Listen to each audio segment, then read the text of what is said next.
Boa noite a todos. Bem-vindos a mais uma live Papo MedCode. Nosso encontro marcado aí às 19h30 de toda terça-feira.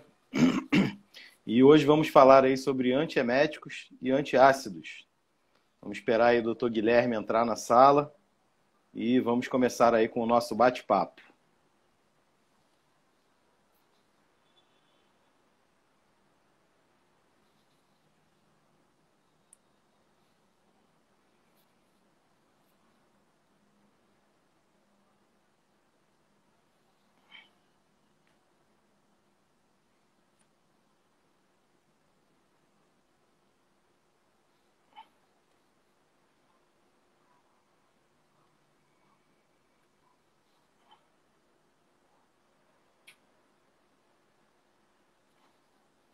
Grande Gui, entrando.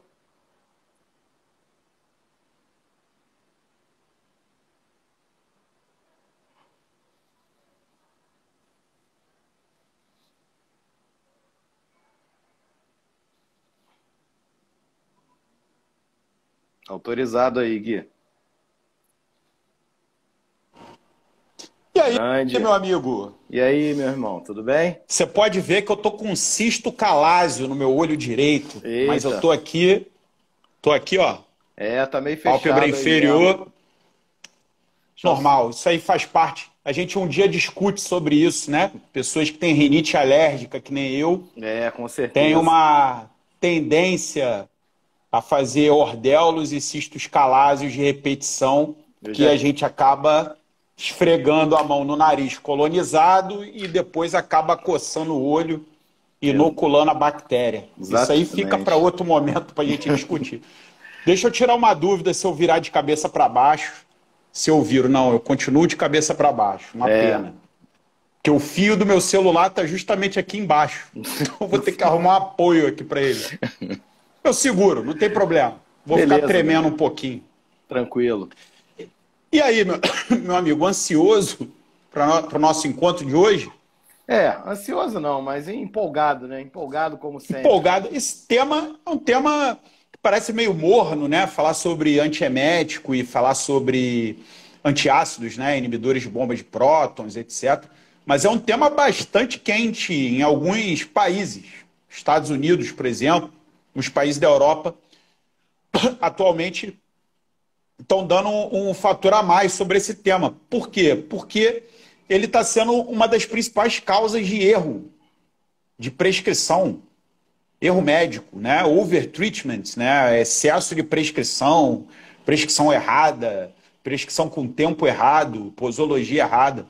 Então, acho que cabe super bem na nossa discussão de hoje do Papo MedCode. A gente trocar algumas experiências. Com certeza, assim, são drogas que são muito prescritas, né? Mundialmente falando, e muitas das vezes a gente realmente prescreve demais, prescreve errado, né? Então é sempre bom a gente aprender o que é o certo, né? Para tentar fazer o que é o certo.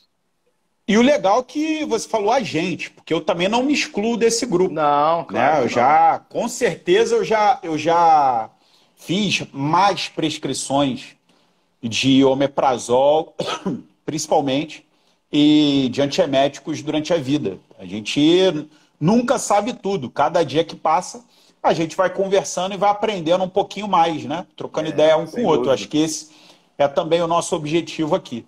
Uhum. Então, eu vou começar fazendo aquela pergunta retórica para nós dois, né? Que seria, já que a gente vai falar de dois assuntos, qual a diferença de um antiemético e de um antiácido, né? É. O que vem na sua cabeça? Assim, os antieméticos são medicamentos que são utilizados em geral para o tratamento mesmo de náuseas e vômitos, né? Então, a gente pode utilizar antieméticos de várias ações, né? Depois a gente vai falar em cada classificação deles aí, né? E os antiácidos são ou para a gente neutralizar ou para a gente inibir a produção de ácidos gástricos, né? Então, também tem ações diferentes também, né? Mas são medicamentos que não têm... Totalmente diferente. Totalmente diferente. Tem nada a ver um com o outro. Na verdade, a pergunta qual é a diferença poderia ser qual é a semelhança. Né? Exatamente. São totalmente diferentes, né? Uma coisa... Por que a pergunta, né? Alguns de vocês devem estar falando aí. Porque a gente vê combos, né? Principalmente em ambiente de emergência, né? Aquela prescrição automática. O paciente chega vomitando. O que você vai dar para ele? Um antiácido ou um antiemético? Você vai dar um antiemético. Né? Mas dúvida. O pessoal enfia um antiácido junto. Você já viu isso? Já, com certeza. É um kit mesmo. O paciente chega com náuseas e vômitos. Aí dão um antiemético mais um antiácido. Qual é o objetivo disso? Nenhum. Você tem que dar um antiemético. Né? Com certeza. O paciente, às vezes... Você tem até situações né, que você faz. Você associa os medicamentos. Por exemplo, um tratamento da doença do refluxo gastroesofagiano. Né? A gente até usa um procinético, na verdade, né? Associado a um antiácido. Né? Que esse também é outro assunto que a gente vai acabar falando na nossa live. Tem gente que usa um procinético com ação antiemética e ainda bota outro antiemético. Exatamente. Da Plasil mais bromoprida. O mecanismo de ação é o mesmo. Né? Não tem necessidade de você usar Plasil mais bromoprida. Não vai somar efeito, né? Nesse caso, não vai somar efeito. Então, a gente meio que está apresentando aqui coisas que a gente vai discutir ao longo do nosso podcast, da nossa live do Instagram. Então, a diferença, né? Eu acho que o Áureo já respondeu para a gente. O antiemético é para tratar êmese, náusea e vômitos. E o antiácido é para você reduzir a produção ácida do estômago com algum objetivo. Ou de você proteger a mucosa gástrica de alguma agressão ou outra mucosa, como a esofagiana. Esofagiana, principalmente. No esôfago de Barrett, né? No esôfago de Barrett, no refluxo. Gastroesofágico, etc. Tratamento de úlceras, você vai proteger a mucosa, tratamento de H. pylori, entre outros. Isso. Né? Então, a diferença é essa. Então, quando você for prescrever um antiemético, você está pensando em êmese, náusea e vômito. Quando você está prescrevendo um antiácido, você está prescrevendo por essas outras situações. A prescrição dos dois junto não é automática. Você tem que ter um objetivo. Então, esse primeiro ponto da nossa discussão é para clarear isso. Que, por mais que pareça meio óbvio para algumas pessoas, muitos de nós já presenciou isso no ambiente da emergência. Prescrição dos dois automática. Né? Então, isso é um dos problemas. E aí a gente pode começar a falar um pouquinho das classes. Vamos começar a falar um pouquinho do antiemético? Você quer falar alguma que você usa muito, alguma que você tem a mais afinidade em relação aos antieméticos? Assim, uma situação especial? Ultimamente a gente tem usado muito mais aí os antieméticos que são mais novos, né? Que são os dopaminérgicos, né? Os antagonistas serotoninérgicos, né? Dopaminérgicos são mais antigos. Mas a gente tem várias opções no mercado. Então, atualmente, o que a gente mais usa na emergência, por exemplo, é a ondansetrona, né? Que é um antiemético que a gente tem a opção sublingual, tem a opção venosa, né? Tem a opção oral também, né? E com um efeito muito bom, muito específico aí, antiemético, né? Com poucos efeitos colaterais, uma eficácia muito boa, né? Então, atualmente, é a ondansetrona, né? Há tempos atrás, a gente já usou muito a metoclopramida, né? É o Plasil. O Plasil tem um mecanismo da cetrona é o Vonal. O da cetrona é o Vonal. Vonal Flash. Ou é Vonô? É Vonal. É Vonô, né? Ou é Vonal? Em português é Vonal. Vonal Flash. Sou raiz. Não tem esse negócio de Vonô, não. Vonô, pelo amor de Deus. Também é uma dúvida aí, ó. Medcode também é cultura. É Vonal mesmo, não é Vonô. Mesmo. E assim, os medicamentos até pouco tempo atrás que eram mais utilizados eram os antagonistas dopaminérgicos, né? A metoclopramida aí era o mais utilizado e talvez o mais famoso até hoje aí, que é o Plasil, né? E, enfim, tem outros, né? Por exemplo, antihistaminérgicos, né? Que é o meclizina, dimenhidrinato, né? Isso. Usados, inclusive, também em vertigem, né? Meclizina é usado em... Como é que chama? Cinetose, né? Cinetose. Porque a cinetose acaba desencadeando um processo de náusea. Isso. Então, aí já cria-se uma situação interessante para nós médicos. A prescrição do antiemético, ela tem vínculo com a origem da êmese. Se você Isso tem aí. uma origem labiríntica, uma cinetose, o dimedrinato e a meclizina funcionam super bem. Eu, que trabalhei embarcado na Marinha, fiz o meu serviço militar obrigatório para médicos num navio de guerra, numa Nossa, corveta. eu Servi ia, numa corveta 1 ano. eu ia viver verde, meu irmão. E aí eu andava com sinarizina, meclizina, Dramin, enfiado no bolso, enquanto eu ia passando pelo navio, os marujos iam pedindo, eu ia tacando. Então lembra, se for uma origem labiríntica, os antihistaminérgicos funcionam bem. Tem o Os anticolinérgico, antihistamínicos são melhores, né? escopolamina. Escopolamina, né? A gente usa junto com dipirona, às vezes, né? Tem uma ação antiemética frágil, né? Principalmente aqueles pacientes com cólica É, biliar, cólica renal, né? O Buscopan composto, vem a dipirona, a o Buscopan escopolamina é tem alguma excelente, né? açãozinha. Tem alguma açãozinha antiemética. É. Mas a ação analgésica do Buscopan é a dipirona. A gente discutiu na semana passada. Não, é mais ação. Com certeza, mas a dipirona o Buscopan composto é um medicamento que eu particularmente já não gosto de fazer muito. Eu prefiro fazer o Buscopan e mais a dipirona, né? Porque a dose de dipirona do Buscopan composto é menos de 500 miligramas, né? Então eu prefiro Isso, exatamente. fazer. Que a gente discutiu na semana passada. Exatamente. Tem que fazer uma Sobre a dose terapia adequada, né? analgésica, a dose Então, adequada à pirona. Né? a iosina, para O mim, eu uso antagonista mais como 5-HT, anti. É,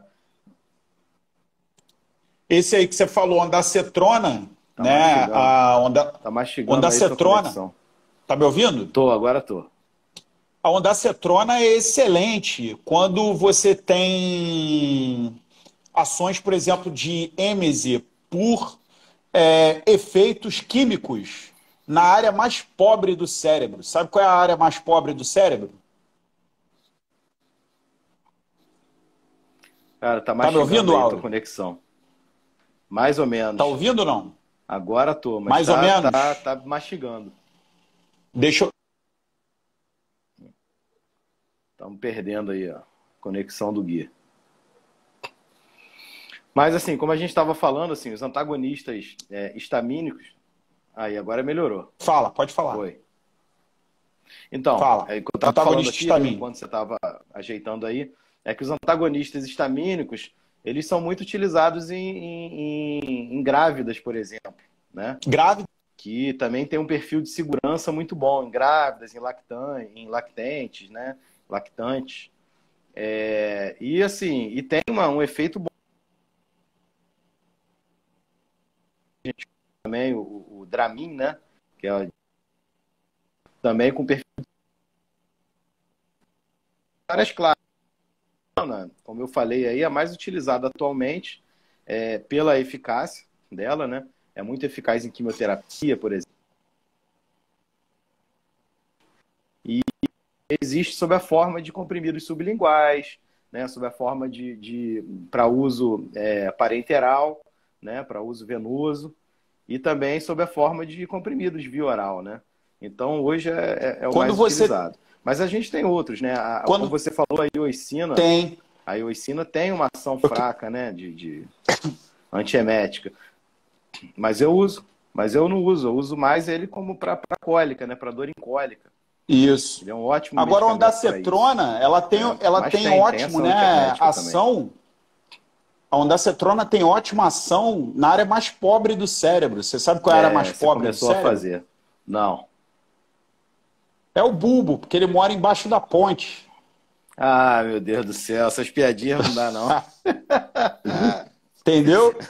Então, mas o que acontece? Quando você faz exatamente ação direta na área póstrima, né?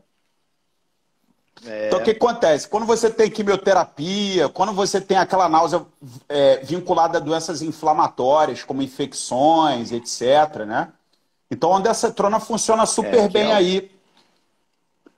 Que é o principal que você deve ver, né? No dia a dia aí da sua no prática. dia a dia de emergência, né? no dia a dia da emergência e da enfermaria também. Na enfermaria a gente vê muito paciente fazendo quimioterapia, né? Usando o ondansetrona, né? E Uhum. nas emergências são isso, são as dores abdominais, enfim.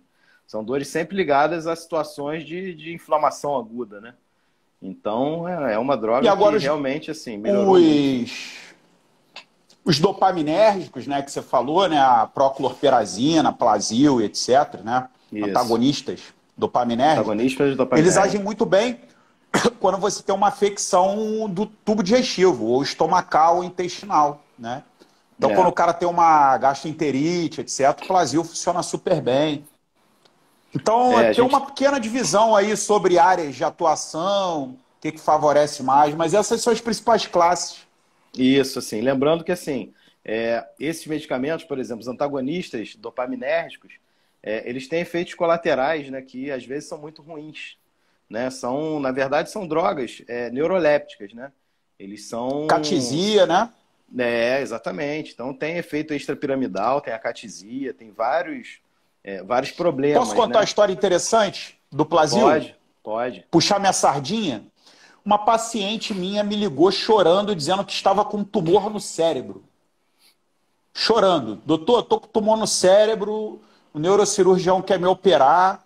Eu falei, calma, cara, o que houve? Que tumor no cérebro é esse? Ah, é porque eu fiz um exame de sangue do nada e minha prolactina veio 90 e poucos. Eu falei, prolactina Mas, 90 e poucos? Esse tumor aí é um prolactinoma? Ela porque me pediram uma ressonância e tinha uma imagem lá, um microadenoma e uma de poucos. Eu falei, pô, mas semana passada você já tinha me ligado, falado que estava com gastroenterite, tinha náusea e vômito, estava tomando Plasil diretão. O Plasil, como antagonista dopaminérgico e hormônio inibidor da produção de prolactina, gera hiperprolactinemia. E ela foi para a ressonância e achou um incidentaloma, que pode ter um adenoma em qualquer um aí. Eu falei, ó, antes de pensar em cirurgia, em cabergolina e etc., suspende o Plasil. Vamos olhar daqui a 2 semanas. 2 semanas depois, a prolactina estava normal. mas é isso aí. Eu vou contar então uma história também, mas com outra classe, que são com os antihistamínicos, né? Mesma coisa, recebo uma paciente no consultório falando que estava com doença de Parkinson, né? E que a doença de Parkinson apareceu 2 semanas antes. Eu falei, pô, Parkinson tá marcado assim de aparecer 2 semanas antes, eu nunca vi, né? E aí vou Parkinson examinar. agudo? Não existe, né? E aí vamos É um examinar, vamos fazer anamnese, é parkinsonismo. um Parkinsonismo, é o Parkinson Plus, né? Por quê? Porque a paciente na verdade, ela tinha uma vertigem posicional periférica benigna, né? Um doente de 60 e poucos anos, né? E aí foi num clínico, né, que prescreveu para ela uma sinarizina, né? Só que ela prescreveu a sinarizina, ela estava tomando já 2 meses a sinarizina, né? Então, numa hora ia ter que dar ruim, né? Ia ter que dar problema, né? E deu problema 2 semanas antes. Aí foi lá, a mesma coisa também. Não, olha só, suspende isso aqui, você não tem que tomar isso, né? E aí fiz lá umas manobras, a manobra de Epley, né, com ela. Acabou com a tonteira dela, que na verdade era uma vertigem, né? Só que era uma vertigem quando ela fazia movimento de Mobilizou os cabeça. otólitos, né? Exatamente. Então fiz a manobra de Epley, posicionei os otólitos. Então pode parar. E 2 semanas depois a gente revê. Aí pronto, acabou o distúrbio de movimento, né? Que era um tremor, né? Um tremor fino, bem parecido mesmo com Parkinson, né? Que a gente chama de Parkinsonismo ou Parkinson Plus, né? Agora, Áureo, nos CTIs classe alta que você trabalha, tem a prepipante? Não, Já não ouviu tem não. falar? Já ouvi falar, já ouvi falar. Mas não tem Antagonista não. NK1 é um ótimo antiemético, super potente, né? A prepipante é novo, mas E não tam... tem, né? Também é igual caviar. exatamente. A gente sabe que Nunca existe. vi nem comi. Só ouço falar. Mas tem alguns medicamentos que demoram mais para chegar, né? Assim, em terapia intensiva, principalmente, o que chega primeiro na terapia intensiva, por exemplo, é o antimicrobiano, né? Então, os antimicrobianos chegam rápido, né? Mas, assim, determinados medicamentos demoram mesmo, né? Por exemplo, O amigo perguntou qual o tema da live. O tema da live é antieméticos e e antiácidos. terapia antiácida. Então a gente está falando um pouquinho sobre as classes dos antieméticos, peculiaridades, Isso, quando está mais exatamente. indicado você usar um ou outro, né? Tô falando um pouquinho de mecanismo de ação. E E aí eu contando. perguntei ao Áureo se ele antes, a Prepsco novo, um antagonista NK1, pode ser usado em quimioterapia, né? É. Esse eu nunca tive o prazer ainda de usar, não, né? Mas aí, respondendo aí do que é a nossa live também, porque tá entrando agora, a gente está falando aí sobre antieméticos, antiácidos, e estamos contando nossas histórias, né? Que é onde a gente mais aprende, né? A gente aprende nos acertos e nos erros aí também.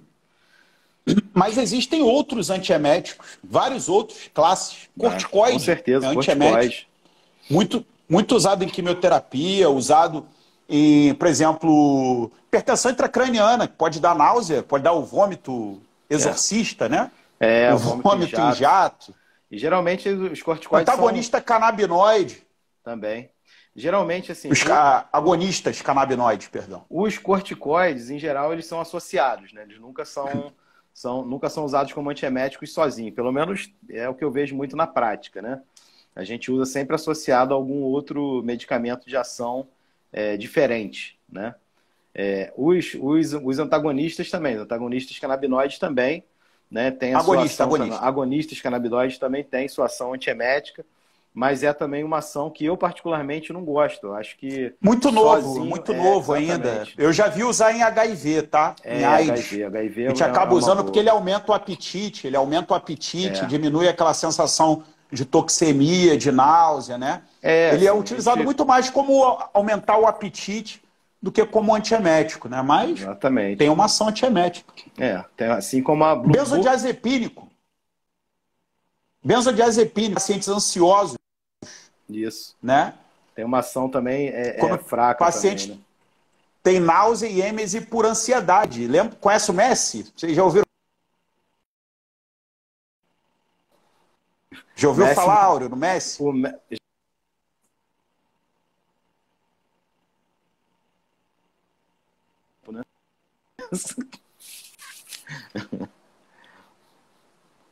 Então,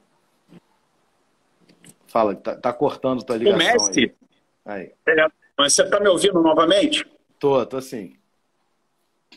O Messi, ele vomitava em campo. Você lembra disso? Lembro, sempre antes de entrar, geralmente antes de entrar em campo. Ficava muito nervoso. Isso era ansiedade. Com certeza.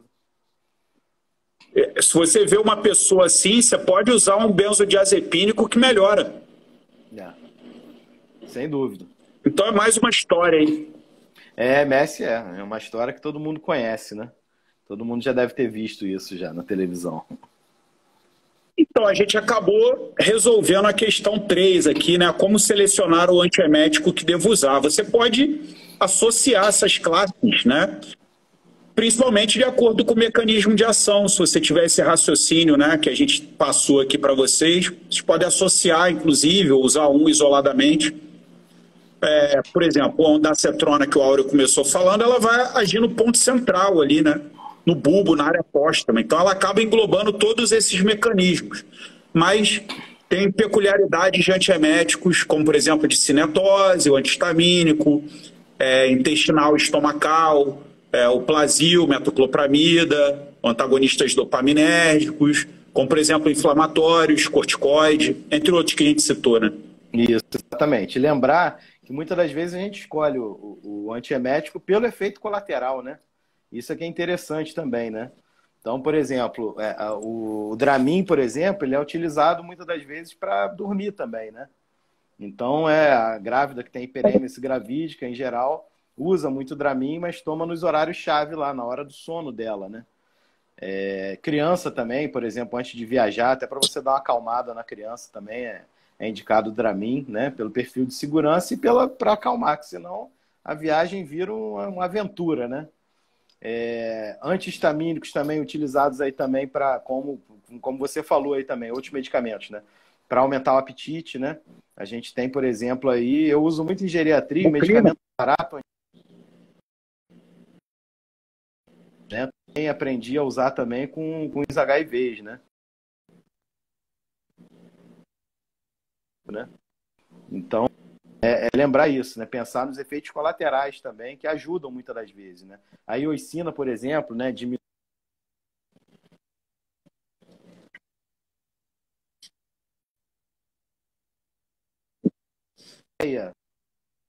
Você tem uma ação boa aí da iosina. Muitas das vezes você prescreve a iosina com essa finalidade, né?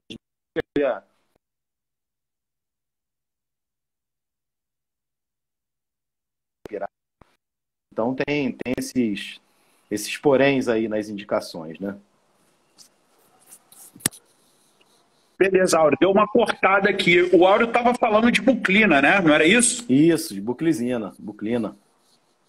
Né? A buclina, que é o nome fantasia, é um anti-histamínico que ajuda a aumentar o apetite. E como a gente falou, os agonistas canabinoides, né? Também, né? Também. Medicamentos recentes, né? Exatamente. Derivados aí da maconha, os canabinoides. E agora a gente vai falar um pouquinho de antiácido, né? Queria só abrir falando que a prescrição dos antiácidos, né, principalmente, estou falando antiácido no geral, né, mas inibidores de bomba de prótons, né, eles são responsáveis aí por gastos de 10 bilhões de dólares em prescrições erradas nos Estados Unidos. E que é o medicamento com uso errado mais frequente na terapia intensiva. 55%, na emergência também, né? E ele tem alguns efeitos colaterais adversos, na verdade, relativamente graves, né? Que é aumento do risco de desenvolvimento de colite pseudomonas, né?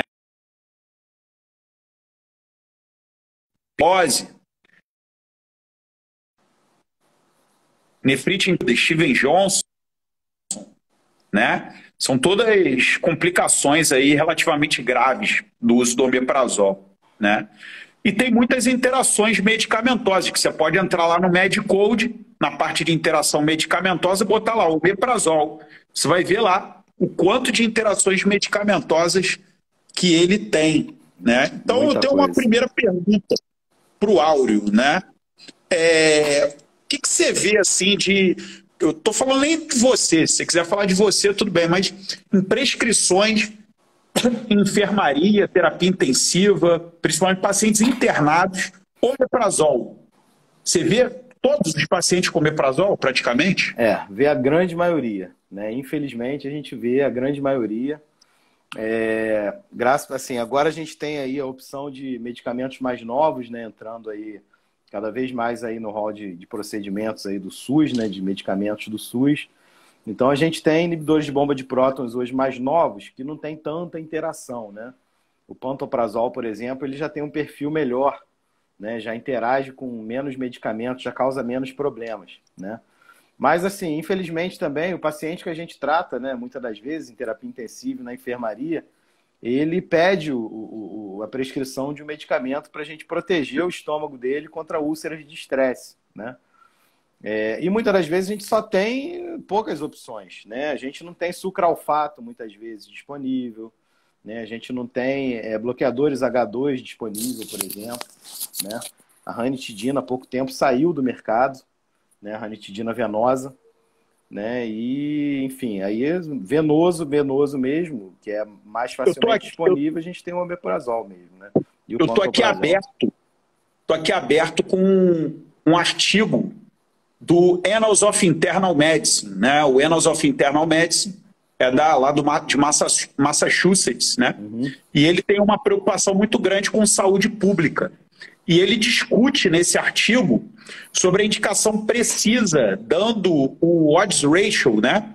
Do uso de inibidores de bomba de prótons em pacientes internados com indicação de profilaxia de úlceras de estresse, né? E a indicação seria, ou o paciente tem coagulopatia, ou o paciente tem insuficiência respiratória, requerendo ventilação mecânica, ou seja, grande parte dos pacientes CTI que você vê. Paciente com traumatismo grave, um politraumatizado, TCE, um paciente com falência orgânica, né? Um paciente com sepse, paciente com queimaduras, com mais de 25% da superfície corporal, que seria a úlcera de Curlin, né? Isso. não a úlcera de Cushing, paciente com história de hemorragia digestiva alta ou úlcera no passado e pós-operatório.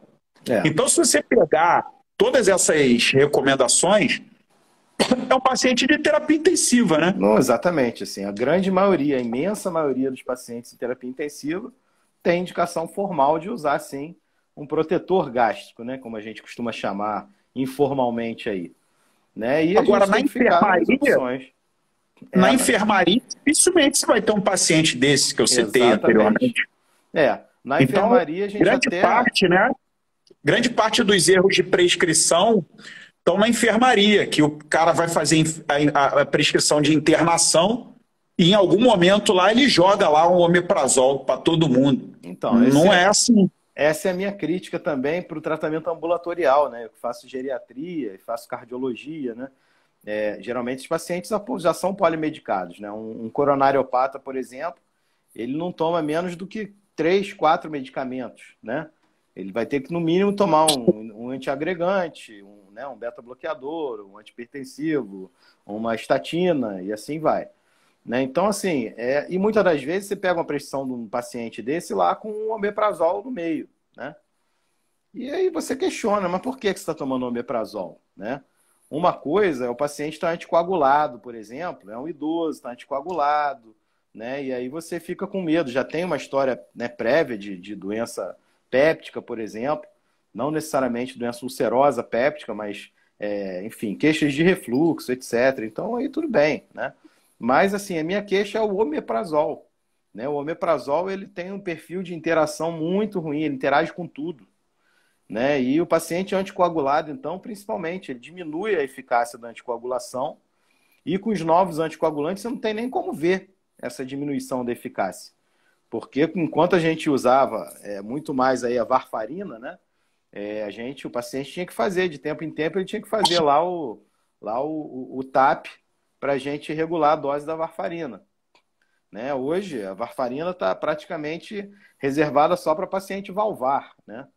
Para Então, paciente de CTI, né, o omeprazol interage com antibióticos, né? com tudo, com Beta-lactâmicos, tudo. antifúngicos, né? Exatamente. Interage com vários medicamentos importantes, cipro, levo também, Exatamente. medicamentos contra a tuberculose, fampicina, isoniazida. Você falou aí dos anticoagulantes, goxina também, varfarina, entre outros aí, né? Exatamente. Então, assim, é uma queixa, assim, não pode, a gente não pode prescrever o omeprazol do jeito que a gente prescreve, realmente, né?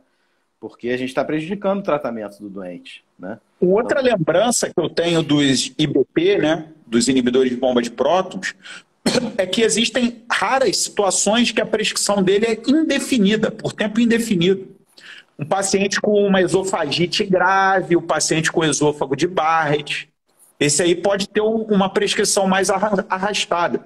Mas o paciente com doença de refluxo, úlcera péptica, tratamento de H. pylori, estou falando de pacientes ambulatoriais, a prescrição média é até 12 semanas. E aí você reavalia para ver se você vai parar, diminuir ou voltar.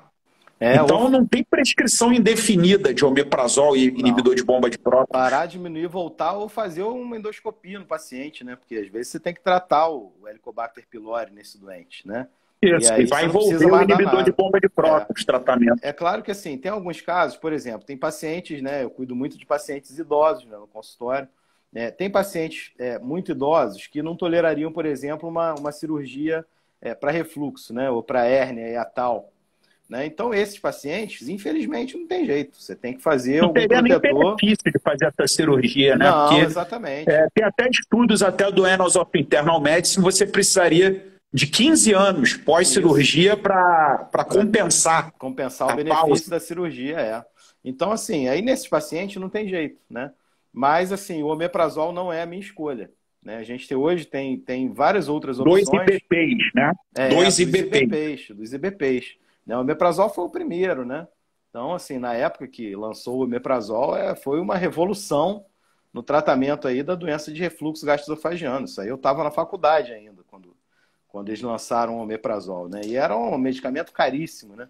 Não que hoje seja barato, não é tão barato assim, mas era um medicamento que era da ordem assim de R$ 500 por mês que o doente gastava só com o omeprazol, né?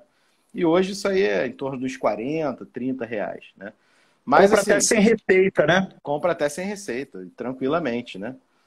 Isso é outro também Só, erro, né, que só a para gente vê. repetir, né? Risco de osteoporose, fraturas, deficiência de B12, reações como Steven Johnson, nefrite intersticial aguda, dando insuficiência renal, né? Aumento de risco de colite pseudomembranosa por Clostridium difficile, aumento de risco de pneumonia, tá? Aumento de risco só para a gente falar as mais graves, digamos assim. Assim, já tem estudos relacionando o omeprazol a demências, né? Aumento de prevalência aí de demência. Então, assim, tem várias. O omeprazol não é essa droga segura como tentam vender, não, né? Então tem que ter critério. Você falou aí do bloqueador H2, isso, que tiraram a ranitidina venosa. Isso. Né? O bloqueador H2 também tem interação, né? Com fenitoína, com varfarin também. Então, não muda. Beta-bloqueador, teve um amigo que perguntou aí. Beta-bloqueador não é muito mais usado como antihipertensivo, né? Mas ele tem interação com o bloqueio H2, né? Benzodiazepínicos também. Bloqueio H2 você acaba usando em alguma situação? Olha, eu uso muito pouco, né? Reservo mais para aqueles pacientes ou que tem alguma intolerância por algum motivo aí aos inibidores de bomba de prótons, né? Ou assim, baseados no efeito colateral também da droga, né? Bloqueador H2 também são antihistamínicos, né? Então, num doente muito alérgico, por exemplo, você tem benefício, né? Tem paciente que melhora por tabela de uma rinite alérgica crônica com o uso de bloqueador H2. Então, se o sujeito tem uma hérnia de hiato, né, e tem uma rinite alérgica, eu prefiro dar bloqueador H2, né? Hoje até os alergistas e dermatologistas têm grandes controvérsias, né, com antihistamínico em relação a determinados tipos de alergia, determinados tipos de prurido. A rinite é uma delas também, né?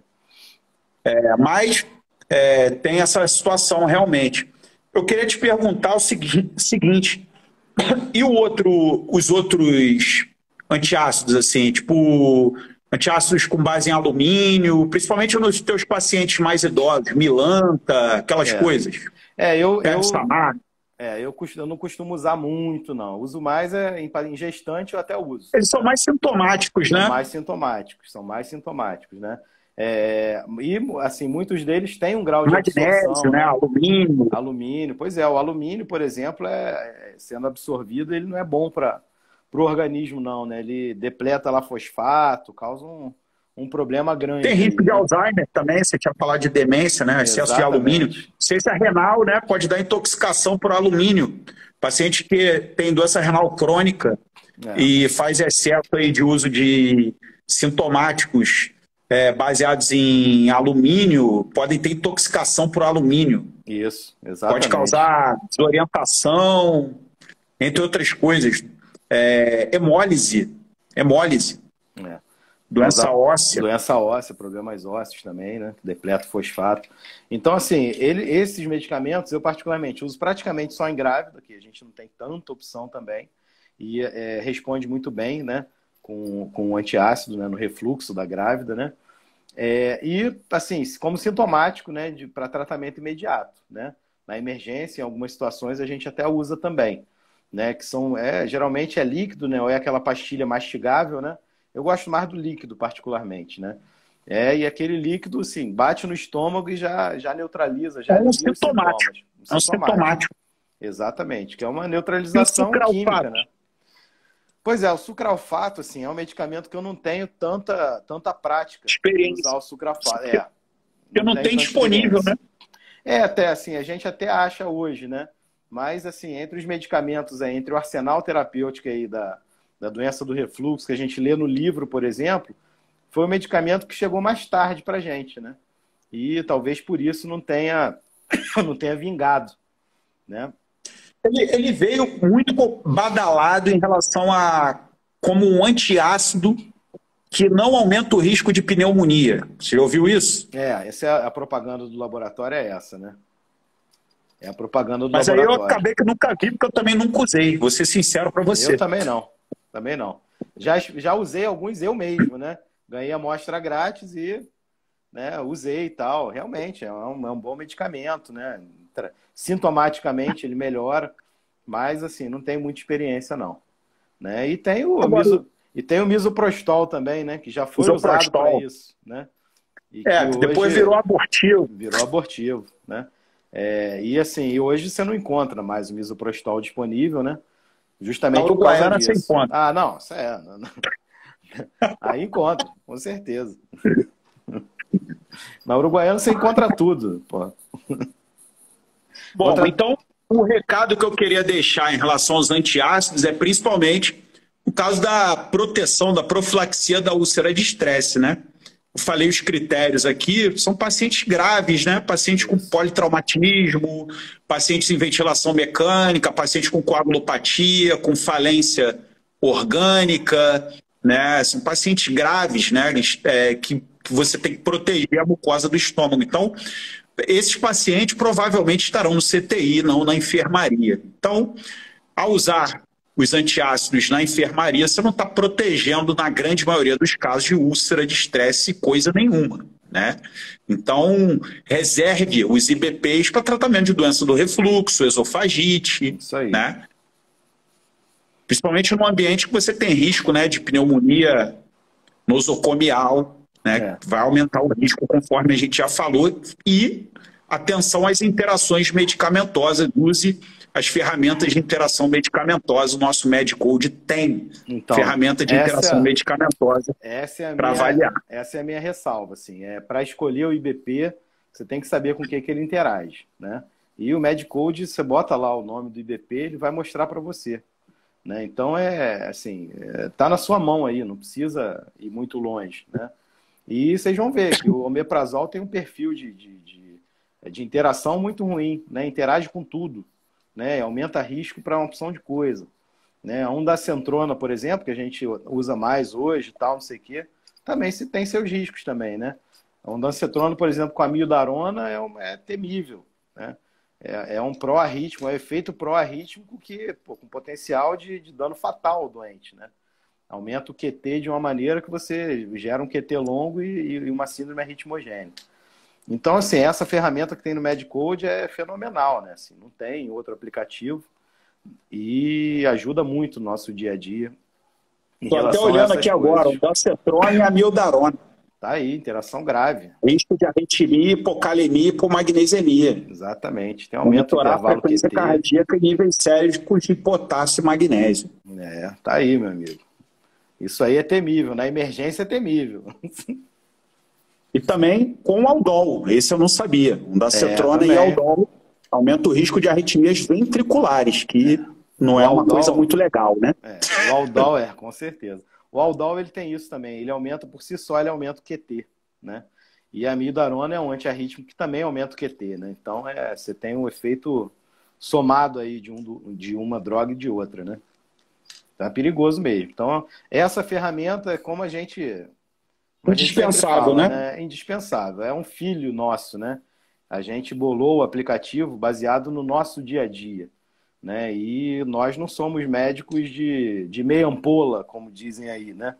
Nós somos médicos que nos interessamos por medicina e que vamos a fundo, né? E que gostamos de tecnologia, né? Gostamos de usar drogas novas, né? Medicamentos novos, e disponibilizar isso aí para o público todo, né? Então, uma ferramenta de interação farmacológica que é facilmente consultável ali, né? E olha que coisa, nas nossas videoaulas, temos aulas de antiemético e aulas de antiácidos. Isso aí. Protetores de úlcera de estresse. Está lá. Só ligar e assistir. Beleza, meu amigo? Satisfeito. Estou super satisfeito com essa nossa conversa. Hein? Gastou também a farmacologia aqui hoje, hein? Com certeza. Eu tenho um Kansky aqui, ó, de farmacologia, que ele está... Katsung, perdão. Katsung. O Katsung. Está saltitando. Que está se coçando aqui, saltitando. Katsung foi o meu também. Katsung amarelinho, livro amarelinho. Muito bom. Acho que é de oftalmo. É porque eu sou um cara abastado de leitura. Então, eu tenho um livro de oftalmo, apesar de eu não ser oftalmo. Apesar de eu estar precisando de um oftalmo, né? Exatamente. Isso aí você tem que jogar um gel aí. Joga um gel aí. que vai melhorar. Enfim, satisfeito, amigo? Satisfeito, meu amigo. Então, até semana que vem. Foi um prazer, Áureo. Um Prazer foi abraço. meu, um abraço, melhoras aí pro teu calásio aí. Eu já operei isso umas 7 vezes, né? Também pelo mesmo problema, rinite, calásio, e tive que operar com o doutor Marco Areal. Conhece o Marco Areal? Olha, conheço, Então, conheço. pronto. Grande oftalmologista, grande Marco Marco. Areal, já me operou A muitas gente vezes. pode, a gente pode combinar uma terça-feira dessa, falar rapidamente sobre algumas urgências e emergências oftalmológicas aí que o clínico tem condição de manobrar, né? Com Que isso aqui certeza. deve chegar na emergência a rodo. Chega mesmo. É calásio e conjuntivite, né? Os mais comuns de chegar na emergência, calásio, corpo estranho, né, também, e conjuntivite, sem dúvida. Bom, então, para fechar com aquele clima legal, uma vez eu estava atendendo na emergência e recebi aquela famosa ficha. Aí eu pego a ficha e olho lá a queixa principal que a pessoa da triagem escreve. Estava escrito lá corpo estranho. E aí eu me preparei, né? Falei, pô, vai chegar alguém com corpo estranho no nariz, ou no olho, ou no reto, sei lá. Vou ter que tirar um corpo estranho. Aí entra o paciente andando, normal, bem, senta, eu falo, prazer, eu sou o Guilherme, o que eu posso te ajudar? Ele falou, sabe o que é, doutor? Tô com um corpo meio estranho. Brincadeira, hein? Essa triagem, né? Ela é mole, não. É a triagem do Sérgio Beleza, Malandro. meu amigo? Sérgio Malandro. Beleza, meu irmão. Vamos fechar então. Um abraço, Áureo. Um abraço, meu irmão. Melhoras aí. Só para lembrar a todos aí, o conteúdo em áudio da nossa live vai estar disponível aí no nosso podcast, tá? Papo Medcode. É só procurar nos principais agregadores de podcast do mercado, Papo Medcode. E toda terça-feira às 19h30, a gente vai conversar sempre sobre algum assunto importante, interessante em medicina. Boa noite, Guilherme. Boa noite a todos aí. Um abraço, amigos. Um abraço.